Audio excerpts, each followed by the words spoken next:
Hi, I'm Paige and welcome to Priority Properties Unlocked, the show all about wealth building in all aspects of life. Today we have Celeste Barrell with us. Welcome, Celeste. Thanks, Paige. Would you like to tell us a little bit about what you do and who you are? What I do and who I am. Wow. I'm still discovering that part of it. But to date, I run a Queensland branch of a logistics company called RUIG Logistics, which is a German-based logistics provider. So the fundamental role that I do is helping people in the supply chain make the best decisions to deliver products cost effectively and on time. I also represent a number of organisations on board roles. I am the secretary for IGABA, which is the innovative German-Australian Business Alliance, and I'm also the chair for AWIC, which is Awesome Women in Construction. Yeah, wow. It's a lot of things. And we know each other through both being in the LMP and me selling your investment property at the moment. So right now, me and Celeste are working together to try and sell her investment property in North Lakes. So we've been trying to strategize how we're going to market it at the moment. And we thought, is it worth doing staging, or should we just put it on market as it is and save the money and effort? And we're really unsure, so we're like, let's just look at the numbers and let them speak for themselves and make a decision.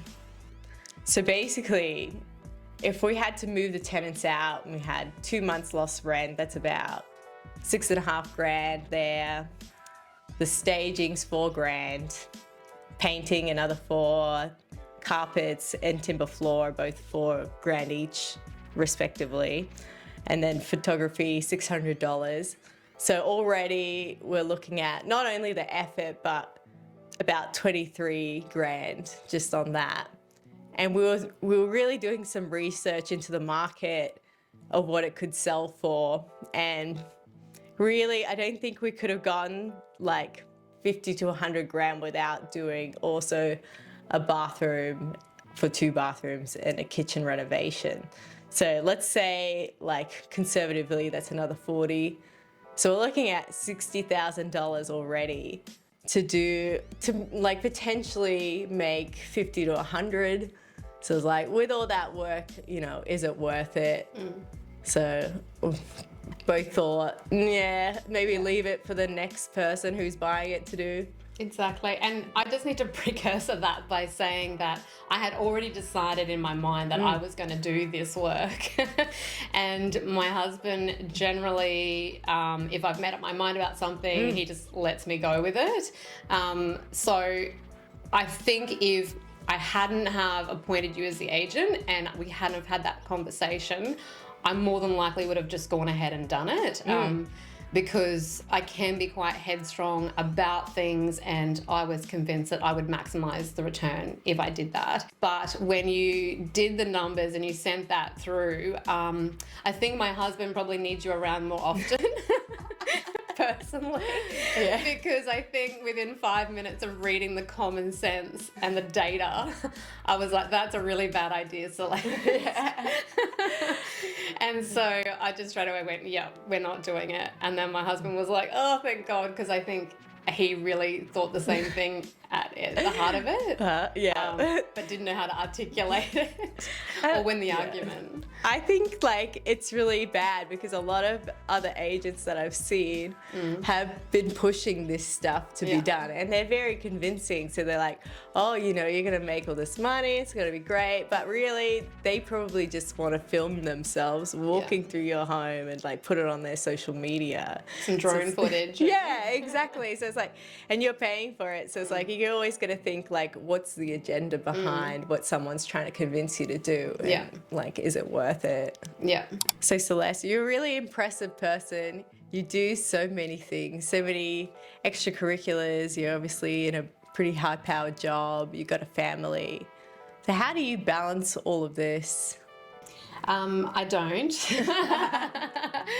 I think that you can't balance it all. I think someone once said to me, there's always a sacrifice in one area. So you give something somewhere, you lose something somewhere else, and vice versa.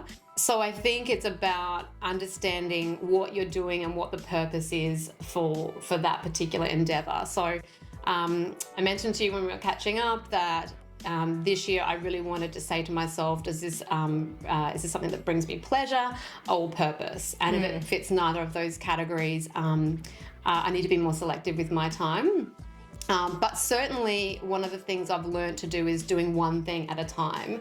I think women have this really capable ability to multitask, which is, I think, both a blessing and a curse. So, learning to do one thing at a time and be present in that moment is what helps me do more. Yeah.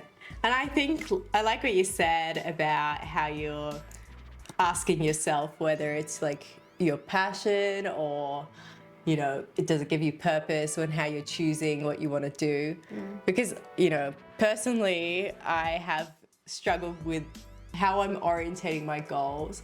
So in the past, I've definitely been someone who's been like, I just need to make heaps of money, and that ended up like with me being really unhappy because I was chasing the wrong things. I'm like on this hedonic treadmill of like, I need a promotion, I need that validation, the dopamine hit that comes with it. And then you get it and you're like, what's next? So you just like rinse and repeat. And I think that's how I ended up where I was in mining, where I was in a pretty high up position as an engineer, like running a big team, doing construction projects. And I'm like, I have everything on paper. Why is this making me so unhappy? And so it's really like with changing industries to real estate, that's sort of how I've been making my decisions as well, where I've kind of been like, well, how can I reorientate my goals to a higher purpose that gives me the happiness and like enjoyment from what I'm doing? I feel like when we're young and we're in school, I don't know if it was the same for you, but for me, I was like 15 and they're like, all right, you're going to decide what you're going to do with your life now. At 15, yeah. Yeah, and you're like, okay, I'm going to like listen to you and be an engineer. And like, obviously you don't know what that means at the time. And like, you know, stuck in like a masculine energy of trying to prove myself and compete with all the boys. And, you know, I was successful at it, but it wasn't really true to my nature. So, you know, I think that's why I was feeling so unhappy, because I was like trying to be something that wasn't really true to myself. Yeah, swimming against the current as opposed to with the current. Yeah. And I think we've spoken about this as well, as coming from very strong upbringings and strong mothers who want the best for us as well, and pushing towards things that probably result in financial outcomes versus personal outcomes. But someone who's very successful, my uncle actually said to me when I visited him last week, that if you do things for money, you're never going to be truly happy anyway. So money should be a byproduct of doing something that you enjoy, something that you find purposeful, and contributing and giving back to society. And he's extremely wealthy. So potentially the proof is in the pudding in that regard. But doing things that give back and are purposeful. Yeah, I completely agree with that logic, because, you know, I think if you're passionate about what you're doing, you can literally make money doing anything, because you're going to work hard because you're actually interested in what you're doing. So you might as well like do something that you really enjoy and that aligns with your passions. But yeah, I just know like from a young age, you're molded by the people around you. And I remember being a kid and being like, I want to be a nurse. And then people going, nah, like aim higher, you know? And it's like, I just want to help people. And, you know, they're like, be a doctor. And so, or like an engineer or a lawyer. And so, and then you like put all your value on that. And, you know, and I think it's a shame, because it kind of has put women in a weird situation at the moment where they're, you know, delaying having children to really late. And I know lots of people who have tried and then, you know, they're too old, and so they're really upset. And it's like those years have been stolen from them because they've been pushed where, you know, we tell children the lie that is like, especially to women, where it's like your career is going to be the most important thing in your life. And, you know, if you're a mother, like, you know, you're almost shamed to like get pregnant too young, your life's going to be over, all this you always hear from people. And I think it's wrong. You know, there's nothing wrong with being a mother, and it's a beautiful thing, you know. Yeah, and I guess I speak from experience because that's exactly what my journey looked like. And I had had that wisdom or had women that spoke to me about what exactly it was that I was sacrificing, I probably would have made a different decision. But I think it was almost taboo to talk about it. Yeah. To give people advice about having children, having those conversations, it was a little bit taboo. And even my doctor never had the discussion with me about freezing eggs or anything like that. It was just something that I had never considered and had never come up in conversation. So when I had my first child, I always thought I'd have 2 or 3 children. That was one of my, you know, ambitions. That's how I pictured my life. But certainly prioritizing career and leaving it later. I was fortunate to have 1 child, but then I did struggle for a number of years with conceiving a second child. And that was a difficult burden to bear. And I was significantly underprepared for that and how that would make me feel and what I had sacrificed. And I think like we all need to just put the information out there so people can make these decisions and be really conscious of it, because you know, you could go on autopilot for a really long time, working, getting the promotions, and then, you know, next minute you're 35, you have no children, and you're like, oh no, what do I do? You know? And so I'm really passionate about getting this information out there so that people, you know, are at least aware of it. Yeah, and also how being a mother all of a sudden doesn't make you fragile or less relevant or disempower you in any way. We need to find a way to make sure women, aren't isolated in that experience and feel empowered and feel supported, and the sense of community around them to help. If they do want to continue a career, how do we help and facilitate that as opposed to putting off motherhood? We've made it a discussion about it has to be one or the other. So we need to develop more policies and enablers in society to allow women to have both. Yeah, exactly. And like we're in a situation where, you know, with the housing crisis, it's basically impossible to own a house on one salary that's supporting a family. So it's like we're in this position where we all need to work and we need to have children.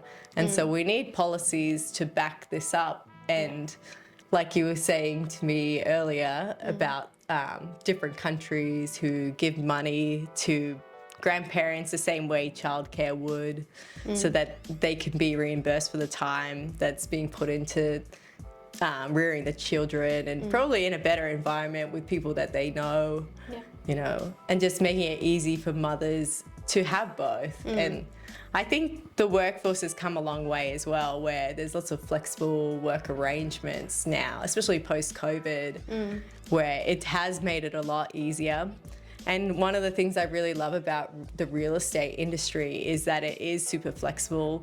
Yes, we work all sorts of random hours, but you actually, like, it's the one job I've ever had where I'm like, oh, I could have a child and this would be completely fine. You know, I would be able to keep doing this job. Yeah. I spent a lot of time around hospitals because my mum is in and out of hospital, and so that's made me really conscious of some of the needs of nurses and frontline workers. And one of the things that they keep talking about when I speak to them about it is if we just had childcare on campus. Like, there's so many capable people in hospitals, why can't we have childcare closer to the workplace so that it's not about being completely distanced from your child and having no contact with them. You can still see children during those work hours, have more convenient drop-off and pick-up times. So really taking care of some of the frontline workers as well and helping them have balance, because we need people and women in those workforces. Yeah, definitely. I think that's a great idea. I think it's ridiculous, though, that if you were working as a nurse and a teacher and you were married, you probably still couldn't afford a house in this climate. And, you know, this is the housing crisis we're in. So we've talked about, like, how people are leaving, having children later and later. So we've got a declining birth rate. Yeah. And we've got an aging population of a really big generation who are no longer working, or it's sort of at that retirement age now, that we all have to support. And, you know, there's no taxpayers. Well, there's much less of them who are, you know, this younger generation coming in to foot the bill. So what we've had to do is bring in a lot of immigration to do these jobs. Yeah. And so this is putting more pressure on the housing crisis as well. So do you have any opinions of potential ways we could change policy to combat this? Yeah, I think it's a massive problem. I think not only declining birth rates, people having less children, but people not having children at all. So yeah, it's 100% an issue in society. I think again, coming back to creating more support mechanisms for people to have children younger, and also just changing the dialogue around what it means to be a mother, and that being a good thing and a positive thing and not something negative. I think that the issue with immigration is something that we probably need to talk about in a more positive way. I think it has a bad connotation right now when we talk about particular subgroups or cultures around immigration, but the reality is we don't have the housing, and it is putting a huge amount of pressure on people, and then it becomes cycle. So people then, you know, pushes up housing pricing, so then people don't want to have children because they can't afford a house. So exactly. What are we doing as a society to enable people to have children and provide those support mechanisms? I think controversial policy-wise, but I think we also need to look at allowing young people to have access to superannuation younger. This idea that, you know, investments are for retirement is probably old-fashioned, and if we want to enable young people to focus on families, we need to help, you know, find ways to facilitate that in policy. Yeah, definitely. And there's other policies as well, which are around like making things easier to build. You know, I've done a video before on the Moreton Bay Council changing policy around building duplexes to make it harder to build them in the middle of the housing crisis. So before, you could basically build like a 5-bedroom house with basically a shared wall between the two halves. There's 2 kitchens, everything. It's like full duplex. And so you could put 2 different families under one roof. And people were very happy about this situation. Like the renters who were like living in there, you know, they're getting a pretty decent rent reduction. And so, you know, it was a good solution to build houses to house way more people under one roof. But now they like change it so that the footprint has to be way smaller of the second side, making it like not really feasible to do anymore. This would become more interesting in collecting rates than allowing for dual living. And I think that young people also think they need to have it all before they have a family. So this idea that you have to own a home and you can't rent, the instability around that, having the perfect home, not living in an apartment, owning a yard, all of these things where people put this unnecessary pressure on themselves to have everything sorted out before having children. And the reality is you'll never have everything's sorted out. And I don't think it's that important to children. No. We've got a lot of wonderful parks in our community. So even if you do live in a small footprint in a home or an apartment, it's an opportunity to get active, get outside and go to the park. Yeah, so investing more in activities.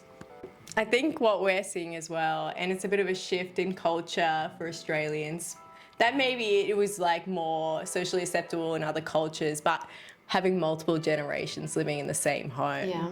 So like being in real estate, we see a lot of people who are now, it's like you got 3 generations in the one home. They're able to look after the child like pretty well because you got the grandparents living with you.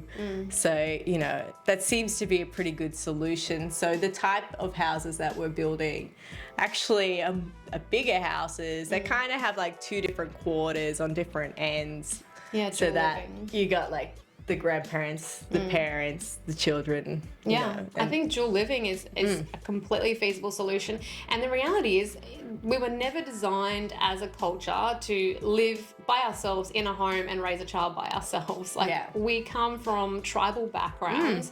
Children are meant to be raised in a community environment. And it's actually how it should be. It shouldn't be isolationist. You shouldn't feel trapped in a home when you're raising children on your own. It should be about community.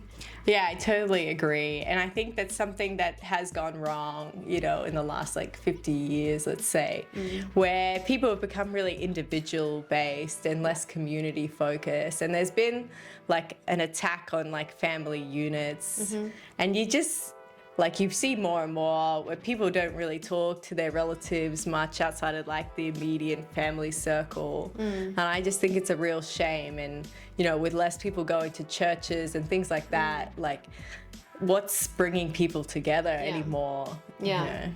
Yeah, I think it was something that was already expressing itself in society, this individualism. A lot of it came through social media and this influencer style content, and then it really escalated through COVID. And there was this idea that, you know, we had to protect the individual family environment, and everything else outside was maybe hazardous for some reason. Yeah. So I think that we need to get back to community, and without churches and religion, what does that look like? Because you're right, that fundamentally was where people found that sense of community, that sense of belonging, and possibly a sense of service, giving back to your communities, and not just doing things for personal or financial gain. What replaces the religious institution? So what I've seen is people doing that, but like for, you know, sports instead. So it's an AFL team where the children are playing and the parents are involved, they're volunteering on the board and all these things. So it's like that seems to have replaced some of it, but I think it's not quite enough because there's no sort of higher purpose that's really like pulling it all together. But what I have seen is a lot of young people are starting to go back to the churches and, you know, looking for more meaning, more purpose in life, which is super interesting. You know. Yeah, and that's why I think young people are, you know, fundamentally the ones driving a lot of change and initiatives in society, because they are looking for purpose and meaning more so than older generations. But where do they find that? And what could be a substitute for those institutions? It's not really clear what the answer is, but I'm sure like if people started to like get more involved in maybe like the political parties, that could be a pretty good place to substitute some of that, like the lack of meaning in people's lives. Yeah. So, you know, I talk to a lot of people in my work and I like to float different sort of political ideas by them. And just sort of to test the water to see like where the culture's at compared to like what I'm seeing in the mainstream on social media. And I do bring up ideas about like family values and all these things that we've been discussing today. And I find a lot of people actually do agree and they do feel quite passionately about these things, but they aren't involved in politics. They don't really like know where to start with it either. So, you know, a real like call to action for like everybody watching. If this is something you're passionate about, then you know, you should be getting involved, like sign up to your political party, go to their meetings. Like you're all the experts in your field, so you know better than anyone what should be going into the policies that these career politicians are writing. And so like, if we all got involved, then the policies would be a lot better. Yeah, and that's what we've spoken about before is a true democracy is about representative politics. So having a more broad stretching range of representation in politics, driving policies that appeal to a broader demographic. And you're right, a lot of people sit at home and they want to make a difference and they are passionate about something, but I think that process of joining a political party or being part of the process is quite overwhelming. People probably don't know how to do it. And how what it might look like and whether it might be interesting and fun. But I think everything is what you make it. So it can be interesting and fun. And I think the process is relatively straightforward. And it is a good opportunity to talk to people that are like-minded or not like-minded, because we've also talked about the importance of debate and having conversations and you might change your mind about a few things if you're more open to having debates as well. But yeah, I think we want to make it fun as well. We've talked about the Tupperware style LMP sign up. So and I think that it's very easy to be part of something when it's easy or when it's when times are good. It's much harder to be part of something when it's potentially complex or difficult or controversial, but that is precisely the time when people should get involved, is where they can actually make a difference and be heard and help transition a party to make it what it should be and go back to the core values of the party as well. Yeah, and I think especially on the right side of politics, there's a lot of different parties, so you might not know which one is like most closely representing you, and we're very divided, and you know, it's quite confusing. Like a lot of people voted for Bob Katter, but then his preferentials went to Labor, and people didn't know that, and you know, it's very unclear with our current system.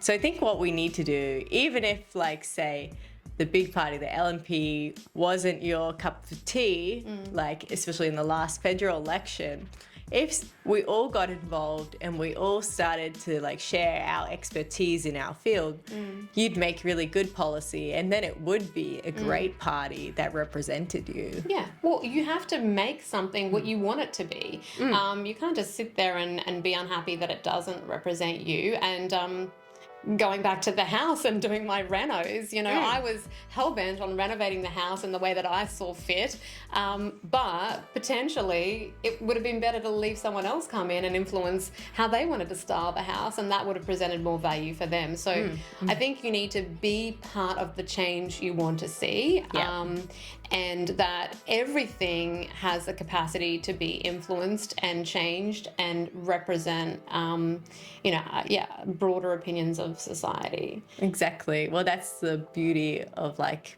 having democracy. Like it's dynamic, it's not set in stone, so we all need to play our part to influence it for the better. Well, I think coming back to the idea of the church and the fundamentals of being of service, politics is a little bit like that as well. So it's about being of service to work towards a greater vision or a greater purpose. So it's voluntary work, but it's working in a way that is helping the broader broader interests of the party. So you might volunteer to help someone campaign, or you might just show up to an Australia Day barbecue, and it's an opportunity to get the kids together and play some beach cricket and talk about things that you're passionate about, talk about policies. Having conversations is probably the main thing, right? Definitely. We're talking about fundamentally our own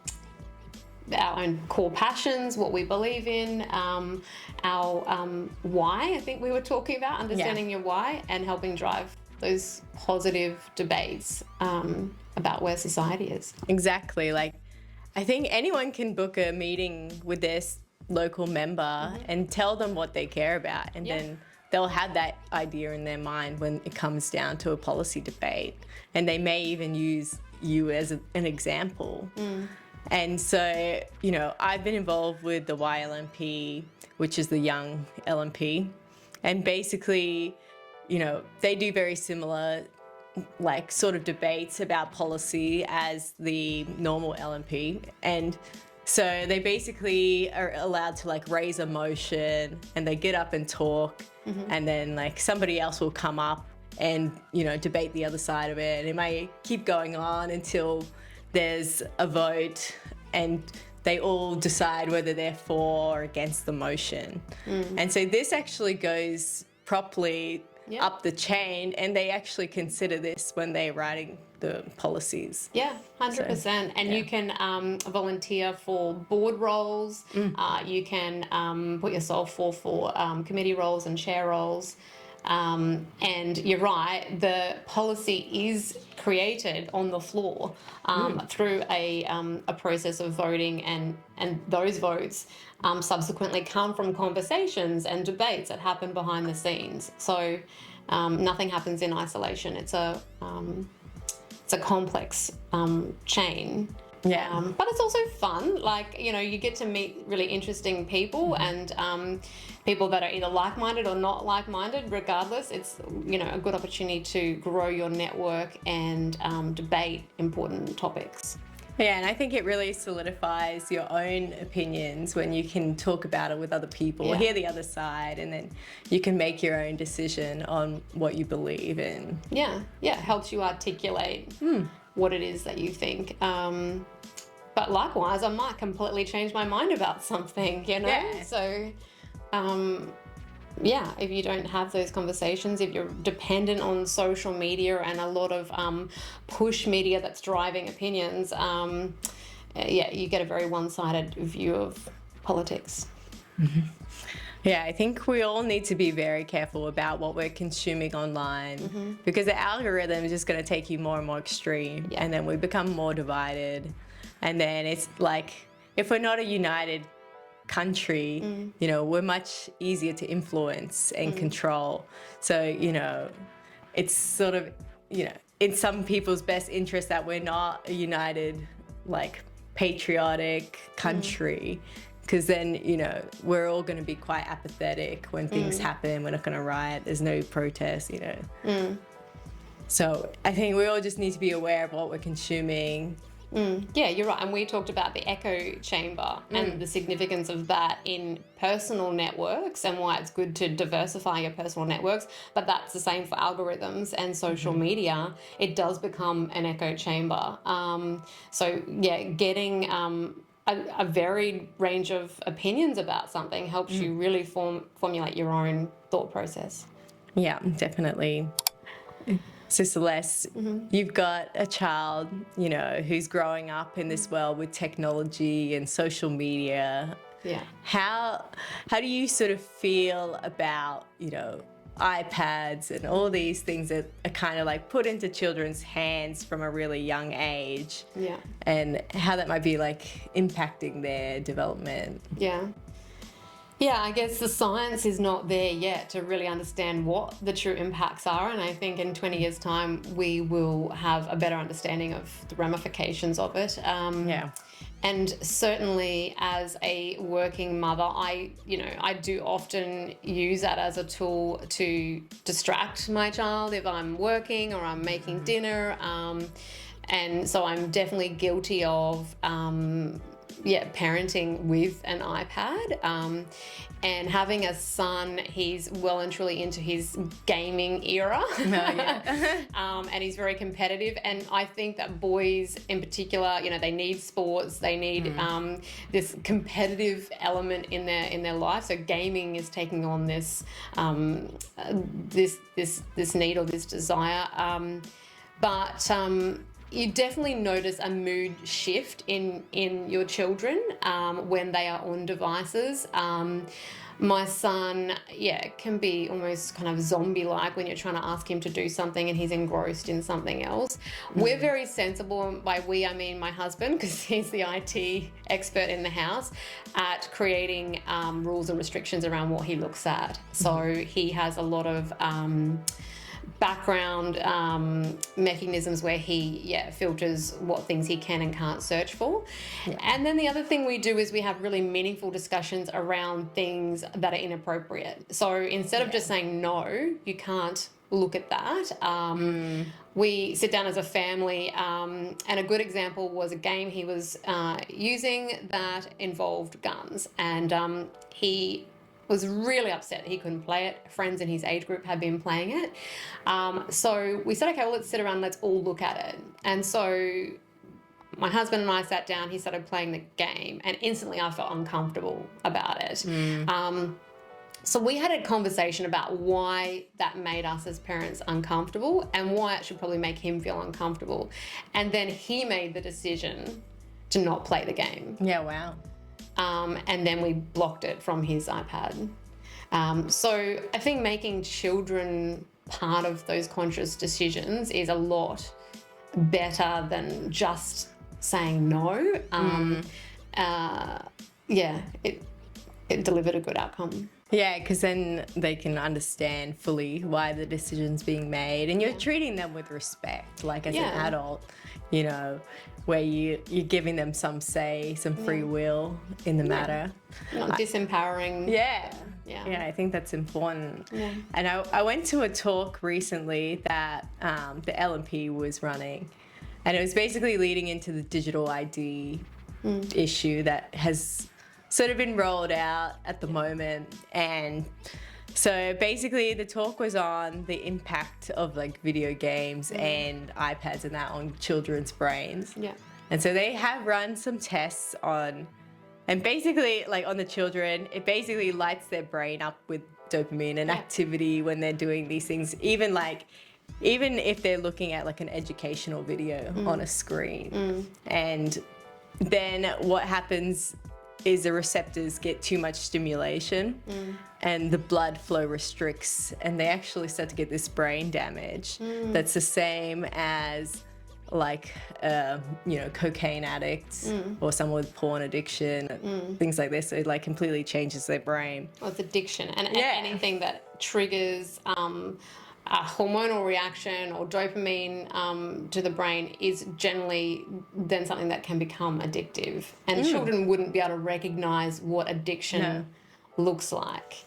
And you do see that with withdrawals. Like parents use it as a punishment. If you don't do this, I'm going to take your iPad away. And then instantly they're like, I better behave, I better go brush my teeth or stop doing this. So yeah, I think recognizing it as an addiction is probably the first thing, and having a healthy balance towards it. So yeah, like you said, how would you balance alcohol consumption or any other potentially addictive substances? It's all moderation, right? And so they did find that if they put these children who are like heavily addicted to video games into like a camp where they, weren't having any access to any technology, they'd fully recovered their brains, like back to normal levels of blood flow, only after like a few weeks. I think it was about 2 months to get to that point. Yeah, and so it's like, at least it's reversible.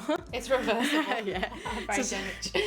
But I think that parents have to lead by example too. You can't put these expectations onto children when parents are sitting there on their phones all the time as well. So Yeah, I think being a healthy family unit is about not being on devices during those important family hours in the evening, during dinner time, things like that. I often go to restaurants and you just see the kids on iPhones and iPads disengaged from the family unit. So, yeah, that can be confrontational at times, because the dinner table should be the time when family is engaging and having meaningful conversations. You should be connecting. It is really difficult because I can see, like, if you're tired, it's probably like an easy option. Don't embarrass me at dinner. Just I totally understand why like that would happen, but I guess it's all moderation, and also just being careful at what they're looking at. I know the government has been trying to intervene and put age restrictions on social media, which, you know, I do think, you know, did it work? Like, probably not, because they created a new social media called Lemonade, and they're all on there now. New platform. And there's lots of ways around it as well. Yeah, social media got my age wrong when I did the facial recognition, so I'm sure there's a lot of glitches. Yeah, it's not perfect, but I did see a new technology come out, which I thought was quite interesting. It's called Escape, and basically it can be like downloaded onto your, like, say, Apple ID or Google ID and onto your device. And it looks at like third-party apps. So say you went onto Instagram, it can basically block out any porn that might be popping up by accident that you're not even like trying to look at, which unfortunately does happen to a lot of children from a young age. Yeah. And so, like, if you were to search an account that has like pornographic images on it, you wouldn't even be able to find the account. It doesn't show up, which I think is quite interesting. And it goes onto Google and all of this, and it can't be uninstalled because it attaches to your ID. Even if you got like a new phone or something, it would carry over. And they have like different, like a different version of it called Shift as well, which I guess senses like usage for different social media. So like, say you're a parent and you only wanted them to have like half an hour of like time on Instagram, they can't just go around it and like type it into Google and log in through there or whatever it is. But then it becomes controversial, because then we're talking about like this censorship, and this is becoming then another topic of how much censorship is required, and what are the roles of the parents. And you know, coming back to our very first discussion around being a working parent, is the longer hours we work, the more stress on the family unit, the less time you have with your family, when you could be out at the park in the afternoon with your child, instead of, you know, finishing up at work and then being on an iPad. Like, how do we create that balance so that, you know, instead of pointing the finger and saying, well, you know, if parents were doing more, then you wouldn't require censorship. Just getting back to the fundamentals of how do we help enable a more healthy family unit, and that comes back to economic policy. So it's all interconnected. Yeah, definitely. I think there's no clear like right or wrong, and we should, you know, make parents accountable for, you know, what they're letting their children look at as well. You can't have this like nanny state government that's like, children can't look at this, can't look at that. So yeah, I know it's a tough choice, and like some people are saying, you know, they're using children's safety as a bit of a Trojan horse to bring in a digital ID so that they can use like social points to control people more. And so that's been like a real flavor of the month topic.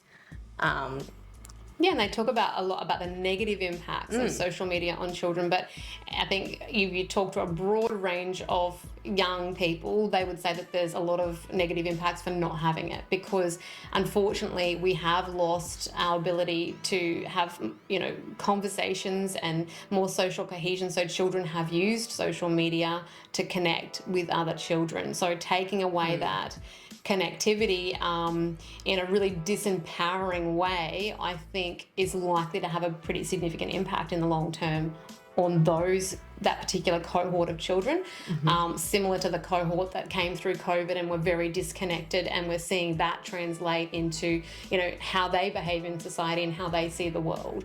I think ultimately you need to empower young people to make decisions that are in their best interests, as opposed to censorship. And I think it's extremely tragic that children get bullied and take their own lives as a result of social media. But I think, you know, similarly, you might find that some children choose not to take their own life because they have a sense of connection.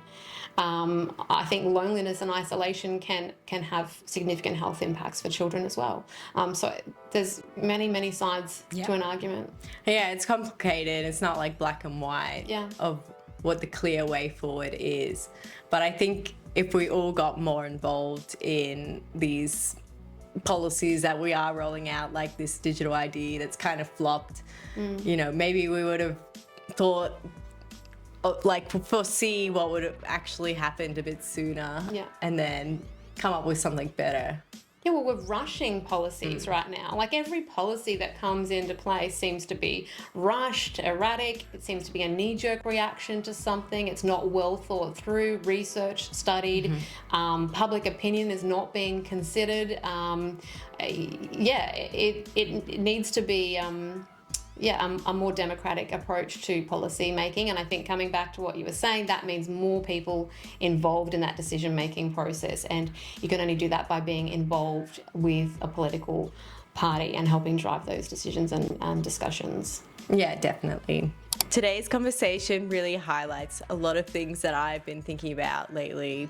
If these things resonate with you, I really do encourage you to reach out to me, or get involved in your local political party, or even put in a comment in the comment box about some topics you'd like us to discuss next.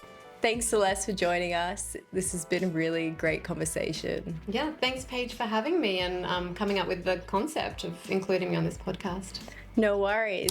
Thanks, everyone, for listening. We'll see you next time for the next episode of Priority Properties Unlocked.